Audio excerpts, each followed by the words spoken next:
Have you ever thought about how incredible it is that we can now address health issues inside the body without having to do major surgery? It's amazing, right? Like that whole shift from big invasive procedures to these minimally invasive techniques. That's what we're diving into today. Definitely a fascinating journey. And, it's all about Boston Scientific. We're going to really dig deep into their history and, honestly, their huge impact on this whole medical transformation. Yeah, you've pulled together some amazing sources for us to dig into. Well, I tried. Like company histories and news articles, even some thoughts from the founders themselves. Trying to give us the whole picture. So what we really want to explore in this deep dive is how this kind of small startup company, from pretty modest beginnings. Modest is putting it lightly. They started in a church basement. I know, right? But they became this global leader in medical technology. It's a total underdog story, but with, human lives at stake. Super high stakes. Absolutely. And it all comes down to their drive for innovation and, their ability to adapt in this crazy, fast-changing field. So where do we even begin with a story like that? Well, we got to go back to the very beginning, to the spark that started it all. It takes us back to the 1960s with this guy, Itzhak Bentov. Okay. Super innovative guy. He was playing around with all these medical tools. And the radiologists over at Beth Israel Hospital in Boston, they asked him to create something pretty revolutionary. A steerable catheter. Basically, it's this flexible tube that you can actually maneuver. Okay, I'm trying to picture this. So before this steerable catheter, what did doctors have to do if they wanted to get to a specific spot inside, say, an artery? Oh, it would have been a much bigger deal, like a way more invasive procedure. This sounds like a total game changer. It was. It gave doctors this unprecedented access, And then this entrepreneur comes along, sees what Bentov's doing, and recognizes the potential. That's John Abele. So, 1969, he joins Bentov's tiny little company, Medi-Tech. Remember, they were working out of a church basement in Belmont, Massachusetts. I know, you mentioned that earlier. It's crazy. And by 1970, Abele decides, I'm investing in this. That was like planting the seed for what would become Boston Scientific. From a church basement to a global company. It's wild. It really is. And what Abele really envisioned, his core vision, was to make surgery way less invasive. Makes sense. Safer for patients, right? Exactly. And all through the 70s, he's nurturing Medi-Tech, growing it in this, brand new field of interventional medicine. The idea was that instead of cutting people wide open, you could diagnose and even treat them using these special catheters. Or the inside. Right. Okay. He was a real pioneer for this less invasive approach. And then what happens next? Like you see in so many of these stories, a chance meeting changes everything. Oh, I love those. Right. So 1979, John Abele's at a soccer game. His kids are playing. Nice. And he bumps into this guy, Pete Nicholas. So you've got Abele, the tech visionary, with all these ideas from Medi-Tech.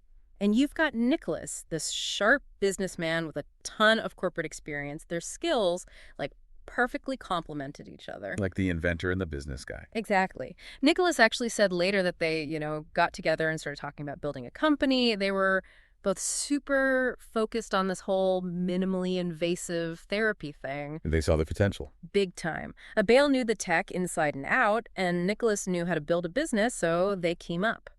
And that leads us to June 29th, 1979. The official birth of Boston Scientific in Watertown, Massachusetts. Yep. And initially, they set it up as a holding company. The big goal was to buy Medi-Tech. To make it part of this bigger thing. Right? Yeah. They wanted to get into this whole world of interventional medical devices. Nicholas talked a lot about transforming patient care. He always brought it back to the human impact, which is cool. It's easy to forget. We see this huge global corporation today, and it's hard to imagine them starting out with, nothing. It's true. I mean, they only had $800,000. That's from loans and whatever capital they could scrape together, and less than 50 employees. Pretty small team to be thinking so big. It just goes to show that having a clear vision and a dedicated team, that's powerful stuff. And from day one, their mission was crystal clear, transforming lives through innovative medical solutions. And that's still their thing today. Totally. It guided everything they did. So the 1980s, that's when they were building their foundation. Setting the stage. Right. And acquisitions, those were key. In the early 80s, they're laser focused on growing their product range, and they weren't messing around. How so? Less than a year after they start, they buy Kimray Medical. Okay. This brought in vena cava filters, which are those things that stop blood clots from getting to your lung, Important stuff. and cardiac output monitors. So right away, they're not just about catheters anymore. Thinking bigger. Exactly. Mm. Then, 1981, they scoop up Endotech. Later, they called it microvasive. What did that one do for them? That was a huge one because it brought in all these devices for GI and lung problems. Basically, it set the stage for their entire endoscopy division. So they're branching out, covering more medical needs. Totally strategic. And in 88, they go and buy Vantech, which gives them a foothold in urology. Now they've got all these urinary tract devices, so those early acquisitions, super smart. They turned Boston Scientific into this multi-specialty powerhouse. They were building an empire? Kind of. Yeah. And then December 31st, 1988, boom, they merge everything. Medi-Tech, microvasive, all of it. They're officially one big company. And they had that cool first manufacturing plant? Oh, yeah, that renovated mill building in Watertown. Yeah. What was it like there? Well, it sounds like there was this incredible energy. Everyone was super entrepreneurial, like everyone was hustling. John Abele, he was a big believer in education and knowledge sharing. That's smart. Yeah, he knew that these new technologies, well, doctors needed to know how to use them, right? You can invent something amazing, but if no one knows how to use it. It's useless. So he spent tons of time in hospitals teaching doctors how to use the stuff properly. He said that spreading knowledge was as important as inventing the stuff in the first place. I like that. Right. He wasn't just a leader. He was more like, as he put it, a curator, focused on harnessing the collective intelligence of the group. He was all about collaboration. That's cool. So what about Pete Nicholas? What was his role in all this? He was the business guy. People called him a deal maker and a risk taker, which you need, right? He and Abele were always on the lookout for new opportunities. To grow the company. Yeah. And he's the one who really took them from a small operation to this massive global corporation during his time as CEO. And by 1987, their revenue was through the roof, and they're getting ready to go public. The stage was set. They had the foundation, the mission, the team. It was time to go big. So let's talk about the 1990s. And that big moment on Wall Street, the IPO, May 1992. Huge moment for them. Their stock launched at $17 a share. It raised a ton of money, which gave them the resources to really expand. Plus, going public meant new investors, more opportunities. Their valuation was around $1.6 billion at that point. I mean, think about how much they grew in just a little over a decade. Wow. And with that cash infusion, they could really ramp up their R&D and those strategic acquisitions. Oh, yeah. The 90s were a whirlwind. They were making big moves left and right. In cardiology, which was already a big area for them, they went and bought SEMD Life Systems in 1995. I remember hearing about that one. Yeah, SEMD was all about catheters and angioplasty, which was becoming a really big deal for treating heart disease. Angioplasty, that's where they open up blocked arteries, right? Yep, using a balloon and sometimes a stent. So that acquisition really put them at the forefront of that field. Smart move. Then they bought cardiovascular imaging systems, which gave them expertise in intravascular ultrasound. So they could see inside the vessels. Exactly. And then EP technologies for cardiac ablation to treat those irregular heart rhythms. And they bought Medux Medical, which specialized in artificial blood vessels. Wow, they were really building out their cardiology offerings. Seriously. But it wasn't just about cardiology. They bought Vesica Medical to boost their urology business. Vesica had some cool devices for urinary incontinence, and then they got Symbiosis to strengthen their cancer therapy portfolio. So really diversifying and hitting multiple medical specialties. Exactly. And they were bringing in all this fresh talent and technology from these startups. Spreading that innovation around. Right. And their endoscopy business, that really took off in the 90s, too. Remember how that started with microvasive? Right. Well, they introduced all sorts of new tools for minimally invasive gallbladder surgery and other GI procedures, things like extendable metal stents, which are those tiny tubes that hold things open, and devices to remove gallstones, all done through endoscopes. Way less invasive. That was the whole point. And John Abele actually said that angioplasty and endoscopy were very disruptive technologies. It wasn't just about inventing new tools, it was about changing how medicine was practiced. A whole new approach. Exactly. But they knew that doctors needed training, right? The new stuff. Yeah. So they did these big seminars and live demos to make sure doctors knew how to use the technology. By the late 90s, Boston Scientific was a major player in the medical device world. They were known for their wide range of minimally invasive products. And then as they were growing so fast, they started transitioning their leadership. Yeah, Pete Nicholas stepped down as CEO in '99, but he stayed on as chairman. Jim Tobin took over as CEO. And the growth just kept on going? It did. Tobin inherited a company that was on a roll. By 2004, their market value actually topped Medtronic for a little bit. Medtronic was the big dog in the industry. That's how well Boston Scientific was doing. That's impressive. Tobin was all about innovation. He said that's what drove their growth. The late 90s and the early 2000s were all about investing in the next generation of medical devices, technologies that were going to really change the game. Which brings us to the 2000s. That seems like a big turning point for them, especially with the development of their coronary stents. Oh, yeah, that was huge. They had been working on this special kind of stent, that tiny tube that helps keep arteries open. Right. Well, this one was coated with a drug to prevent the arteries from clogging up again. They called it the ex-US drug-eluting stent, and it was a total game changer.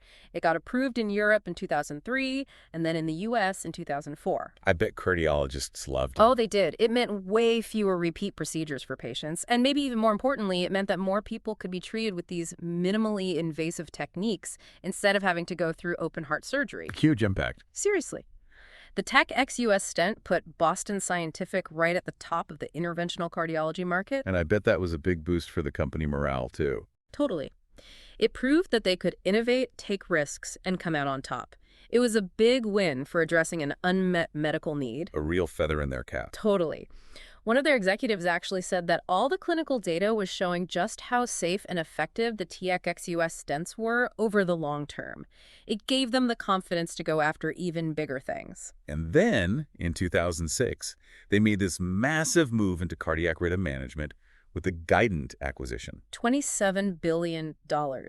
Biggest deal in medical device history at the time. That's wild. Right. Guidant was the leader in ICDs and pacemakers, so suddenly Boston Scientific was a major player in heart rhythm management. Talk about a power move. Right. But of course, it wasn't all smooth sailing. There were some issues with product recalls from Guidant's past. Had to be stressful. It was. They had to earn back the trust of doctors and patients, all while trying to integrate this huge company they just bought. A lot to handle. The mid-2000s were a roller coaster for them. Huge successes, but also big challenges. A ton of debt and a lot of scrutiny from regulators. They even called it a perfect storm internally. Makes sense. They brought in a new CEO in 2009, Ray Elliott. What was his deal? He was a turnaround guy. His job was to get things back on track. Lots of restructuring, cost-cutting. He even sold off the neurovascular division to reduce debt. That came from their earlier acquisition of Target Therapeutics back in 1997. So focusing back on their core strengths. Exactly. Cardiovascular, rhythm management, endoscopy, and urology. His time was short, but he stabilized the company and set them up for the future. And even with all that turmoil, you know what John Abele said. Yeah. He said the company's culture was still all about their mission. It was like this driving force, even when people disagreed on how to get there. I like that. Their North Star. So on to the 2010s, we see this big cultural shift with Mike Mahoney taking over as CEO in 2012. Yeah, he was different. He saw that the company had kind of lost its spark after those rough years. Lost their mojo. Exactly. He wanted to change that, to get that winning spirit back. He said he wanted to run the company like a startup. Even though it was huge by then. Right. He wanted that energy back. They rewrote their core values, innovation, agility, that kind of thing. They cut out a lot of bureaucracy, flattened the hierarchy, and really pushed employees to take risks. Giving them more ownership. Totally. Mahoney said, empower people. He decentralized things, gave the leaders of each business unit more freedom. Interesting. What kind of impact did that have? Well, people felt energized again, proud to work there. They had these clearly defined values: caring, meaningful innovation, global collaboration, a diverse workforce, and they actually lived those values. There was this big focus on diversity and inclusion. Mahoney really believed that a happy workplace meant better outcomes for patients. Makes sense. So all this cultural stuff was going on, and at the same time, they were focused on growth again. Absolutely. Mahoney was strategic about it. They released a ton of new products and went on this acquisition spree from 2015 to 2019. People were calling it the Boston Scientific Shopping Spree. Get you. They were buying companies that fit their strategic goals. So by the end of the 2010s, they were this powerhouse again, but more diverse, more dynamic. Yeah, with a real focus on the future. Okay, so let's break down their work in some of these specific areas, like their bread and butter, interventional cardiology, and their expansion into structural heart. Right. So starting with interventional cardiology, they had had that huge success with the TACS US stent, but they didn't stop there. They kept innovating. Always. They came out with new generations of stents like Promise and Synergy. They had thinner struts and special coatings to improve outcomes for patients. They even had a stent called the Synergy Megatron, specifically for larger blood vessels. Wow, always pushing the limits. Yep. And all those advancements have helped millions of people with coronary artery disease. That's amazing. And then they moved into structural heart therapy. Right. That's about fixing the heart structure itself, not just the arteries. I see. What do they do there? Well, in 2011, they bought Medi-Tech. They had this device called the Watchman Left Atrial Appendage Closure Device. What is that? It's really cool. Basically, it blocks off this little pouch in the heart where blood clots can form. It's for people with atrial fibrillation, which is an irregular heartbeat. The Watchman can prevent strokes in those patients. So they don't need blood thinners. Exactly. Yeah. It's huge for improving quality of life. It got approved in the U.S. in 2015, and by early 2025, more than 500,000 people worldwide had one implanted. I remember their slogan, leaving blood thinners behind. It's catchy, right? And they developed a newer version, the Watchman FLX. They also tried their hand at TAVR, transcatheter aortic valve replacement. Oh, yeah. They bought Sadra Medical in 2011 for their Lotus valve technology. It was special because you could actually reposition it after you implanted it. Wow, that seems really helpful. It was a cool idea, but they had some technical issues. They ended up retiring the Lotus platform in 2020. Sometimes things don't work out, even when they seem promising. It happens. But they didn't give up on structural heart. What are they doing now? They've got the Accurate Near valve, which they got from buying Symetis, and they're working on solutions for mitral valve repair. Sounds like they're covering all their bases in cardiology. By 2025, they've got a pretty comprehensive portfolio. Diagnostics, treatments, and things like the Sentinel cerebral protection device, which is used during procedures to help prevent strokes. That's great. So moving on, how did they get into cardiac rhythm management and electrophysiology? Well, that big Guidant acquisition in 2006 gave them a solid foundation in those areas. They got into ICDs and pacemakers right away. Makes sense. Since then, they've been making smaller, smarter devices, things like the Incepta and Advantio pacemakers and the Cognis ICDs, and they were pioneers in making MRI-safe pacemakers and defibrillators. Oh, wow, that's a big deal. Right. A lot of people with those implants need MRIs, and older devices weren't compatible. So that was a big advance for patients. Yeah, absolutely. And one really cool innovation is the Emblem Subcutaneous ICD, or SICD. They got that from buying Cameron Health in 2012. What's special about the SICD? Well, it goes under the skin, but it doesn't have any leads that go into the heart or blood vessels. Fewer complications. Exactly. Some doctors were skeptical at first, but the clinical trials showed it worked really well. By the mid-2020s, it was being used all over the place, and they keep making it better. Like adding MRI compatibility and longer battery life? Yep. It's a great example of them finding a less invasive way to do things. Then, in electrophysiology, they bought C.R. Bard's EP business in 2013. What did that get them? That brought in all sorts of catheters and mapping systems for diagnosing and treating heart rhythm problems like atrial fibrillation. So now they could treat a wider range of those issues. Right. And lately, they've been putting a lot of resources into pulsed field ablation, or PFA. That's where they bought Farapulse in 2021. I've heard about that. How does it work? It uses targeted pulses of electrical energy to basically destroy the heart tissue that's causing the irregular rhythm. So instead of heat, like with traditional ablation. Exactly. It's potentially safer and faster. Their Farapulse system has already got the CE mark in Europe, and they're doing trials in the U.S. Sounds promising. It is. It shows how they've gone from basic catheters to these super high-tech energy-based therapies. By 2025, CRM and EP are both super advanced with remote monitoring and AI algorithms. It's amazing how far they've come. It really is. And remember how Mahoney wanted to bring back that winning spirit? Well, the heart rhythm team was definitely feeling it after all those challenges with Guidant. They turned it around. Now let's talk about endoscopy. That's another area where they've been innovating for a long time. Yeah, ever since that microvasive acquisition in '81, they've been a big name in endoscopy. Through the 90s and 2000s, they released all sorts of tools for minimally invasive GI procedures, snares, forceps, stents for the esophagus, stuff for pancreatic and biliary diseases. And they had the Wallflex stent line, which was all about self-expanding metal stents. Many different tools. Tons. Mm-hmm. And it all allowed doctors to do these procedures through an endoscope, so much less invasive for the patient. But way easier to recover from. Exactly. And then in the 2010s, they came out with single-use endoscopes. That was a huge deal. What was the big deal about that? Well, there was this concern about reusable endoscopes spreading infections, even with cleaning. That's a scary thought. It was. Wow. So Boston Scientific developed the Exal Model D single-use duodenoscope.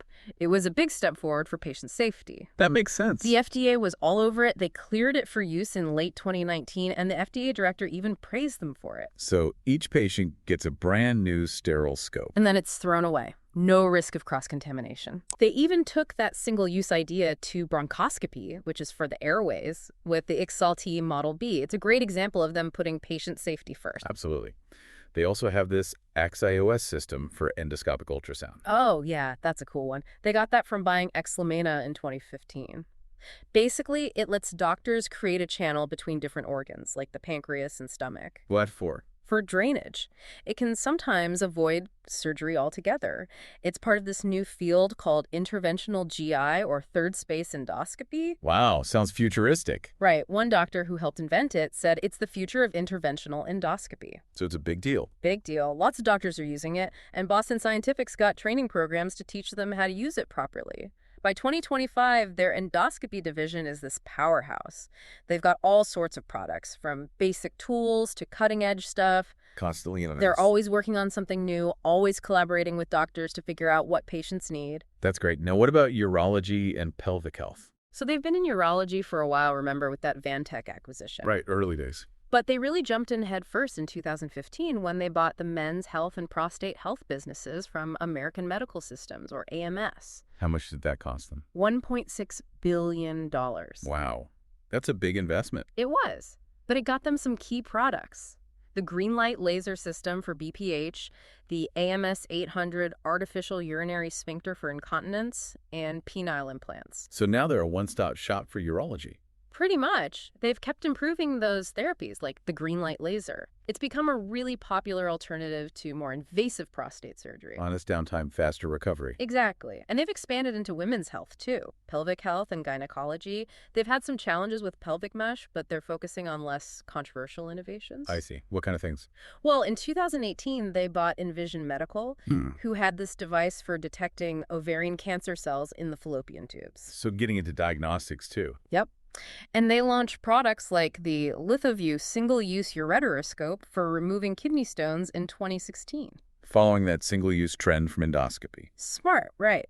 And one of their big breakthroughs is Rhizome water vapor therapy for BPH. How does that work? It uses steam injections to get rid of excess prostate tissue. Fewer side effects than other methods. Yeah. They got that from buying NxThera in 2018. Sounds like they're really committed to finding better treatments in urology. Totally. It shows how they're always looking for unmet needs and using technology to solve those problems. It's all guided by their core values. Now, onto neuromodulation. How do they get into that field? They started in the early 2000s when they acquired Advanced Bionics in 2004.